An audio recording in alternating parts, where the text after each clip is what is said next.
Yo, what's up, everybody? So, One Piece chapter 755. I'm not gonna say this chapter was a bit of a letdown because there were some pretty funny moments in it, and you guys know, like, when Oda mixes in the humor and everything, I tend to like those chapters a little more. And I gotta say, though, right, like, when you have that moment where you got Franky and you got Senor Pink, and they're kind of having a little staring contest. That was so epic, man. I like whole time I'm reading, I'm thinking about those old Western movies. You know, like how in those old movies from way back in the day, where the two cowboys they kind of meet, and they meet in the middle of the empty street. The tumbleweeds are kind of floating all through the place. Everybody's lined up watching, and then they take the 10 paces, spin around, and shoot. That's kind of what's going on with Franky and this dude, man. I like how like they're like, oh my god, they're just so hard boiled. Like Oda was trying to pull some Chad shit right there, man. I ain't gonna front. I liked it. I like that a lot, man. I like that a lot, man. That was one of those moments where you can kind of tell where Oda's going with this. You can kind of tell where he's going, and yet at the same time, it's just like, how long are you gonna milk this? How long are you gonna milk this? It's like Franky and Senor Pink have been going at it for a while, you know. And I like Senor Pink, man, you know, because like. You know, he's got that swim ability, and you know how I feel about it. You know, Oda's a pervert. You know, so my dude saying, "Hey, man, my man swimming in pussy," because you know all the bitches looking around like, "Oh, Senor Pink." Now they're saying Senor Franky, man. Franky gotta watch it, man. Like Franky a pervert too, man. Like I don't know if you guys remember from Annie's lobby when you know my dude just went, you know, just straight bare, ass cheeks all over the place, sausage link hanging. And you had one lady, she had the binoculars, and Oda even confirmed that she was looking at his junk down there. So I mean, you know, Franky got a little fan club too, man. But I like the whole thing how Franky, when the manager shows up and she starts sucking everything in sight. Oh, that sounds dirty. But when she starts sucking everything in sight and sucks up all of like the dwarves, Franky shows up in there. And they're like, oh, when she snaps, you can't believe this. When she snaps, no one can stop her. Franky walks up and just plants a big fat one on her lips, man. And she's just like, you better own up and be my boyfriend now. And Franky's like, Franky's just looking at her like, this bitch right here. It really reminds me of this, man. You know, an older friend of mine told me, he said, you gotta be real careful with some women that you sleep with. You know, you gotta be real careful with some women you sleep with because some women will get super attached after they have sex with you. And that's kind of like her, man. She gets the kiss on the lips, and all of a sudden, she's, you know, Franky get her to do whatever, man. And what's really cool about that is, like, while this is going on, you know that Oda's going to have something dire drop. Because anytime we get these chapters where there's comedy and it's lighthearted, Oda typically follows it up with some type of punch in the gut. And that's exactly what happens, right? That's exactly what happens.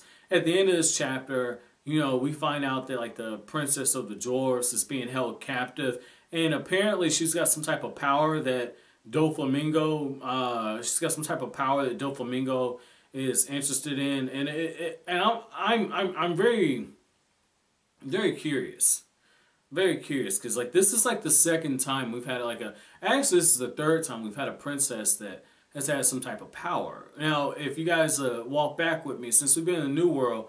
We got Shirahoshi, and she has that power to control. It wasn't the Neptunians. I don't think it was Neptunians. It was whatever whatever the sea monsters were.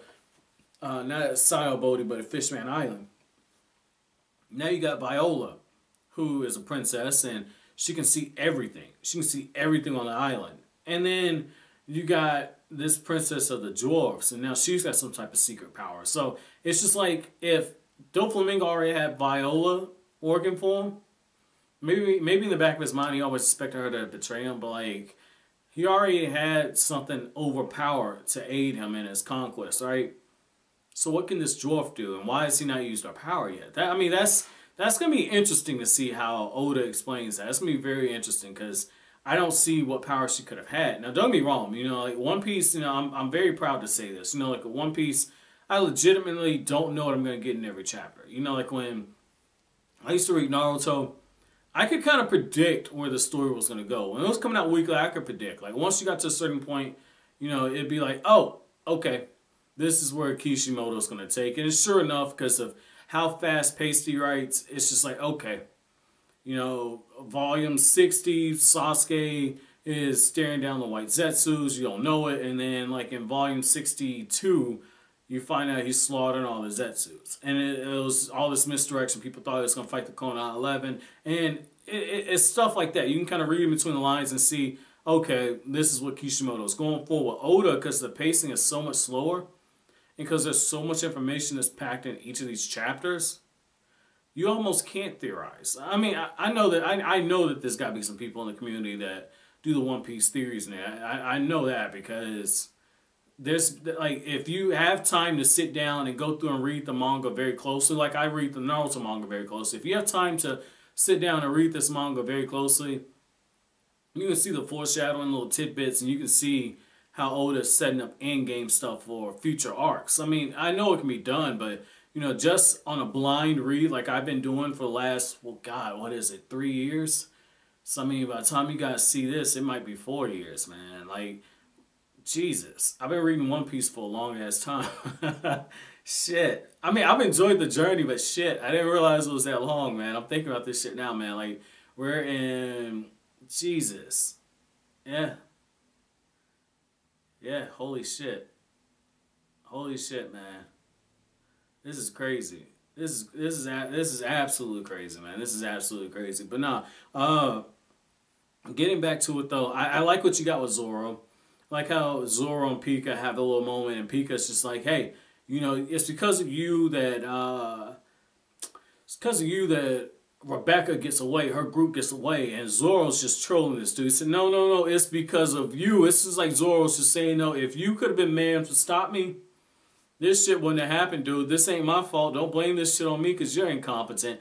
And you can tell Zoro's just pushing the buttons, man. And for whatever reason, I don't know why this is. I think maybe it's because I'm turning to a Zoro fanboy. But for whatever reason, when this is going on, I'm thinking like, in the back of Zoro's mind somewhere, he's just getting joy out of this. Because the only person that you consistently see Zoro troll on this magnitude is Sanji. That's the only person who see him troll like this. And it's just like, if Zoro and Sanji could fight, this is about how that fight would go. Like, Sanji would put up a good fight, and then Zoro would talk his shit, get under his skin, and kick his ass. Like, that's just kind of how I see it right now. And so, it's just like Zoro could probably end this fight at any fucking moment, but he's enjoying it.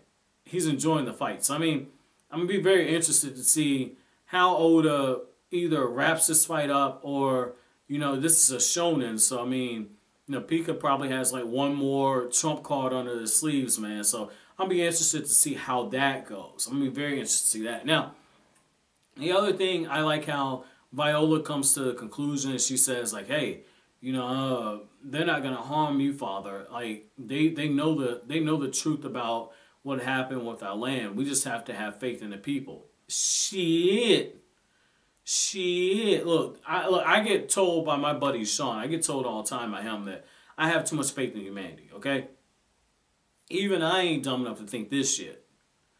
Like, Doflamingo got everybody in this fucking bird cage. Doflamingo is stirring up chaos. And she thinks that the people aren't going to betray that. Fuck that. Fuck that. You got to assume that the little kid in diapers down the street is going to sell your ass. So, goo goo gaga, that motherfucker right there. You got to assume that shit.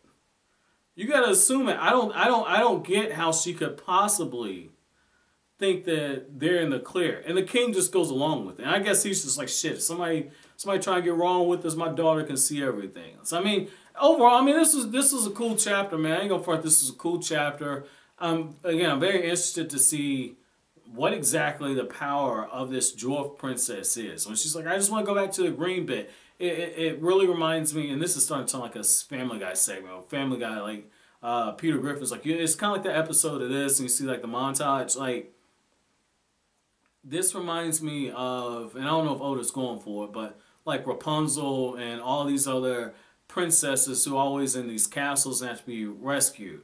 And it's just like, that's where she is right now. Like, I'm very interested. She's at the top floor of a fucking palace.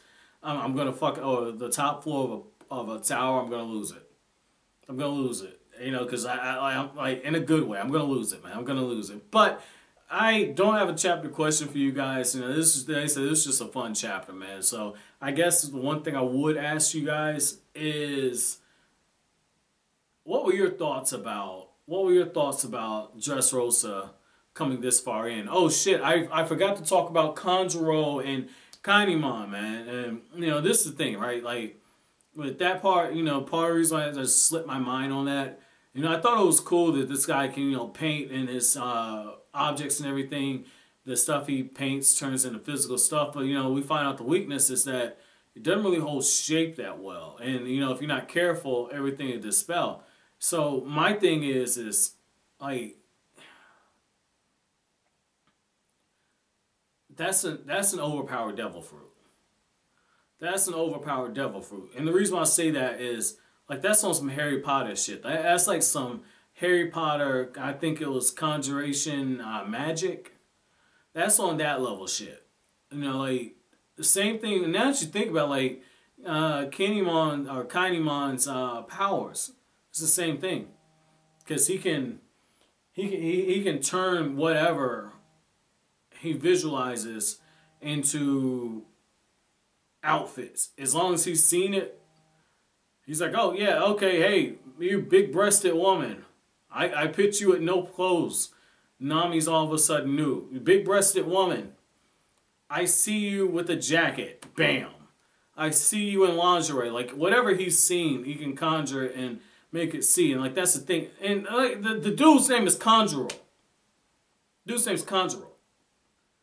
Conjure, like, I don't know, man. Maybe I'm reading too much into that, man. Maybe I'm reading too much into that. Maybe that's more so because, like I said, I've been reading the Harry Potter stuff. Maybe I'm reading too much into that. But I mean, it's like I know Oda does a play on names. It isn't as in your face, in my opinion, as what Toriyama would do with all like the food puns and everything. It isn't as in your face, but I mean, Oda's in that class of writers that was inspired by Akira Toriyama. So I mean, this is gonna be interesting. So. But as always, guys, if you have anything I had to say, don't forget to comment, rate, subscribe, share. Thank you so much for watching. All into the end. Have an awesome day, guys.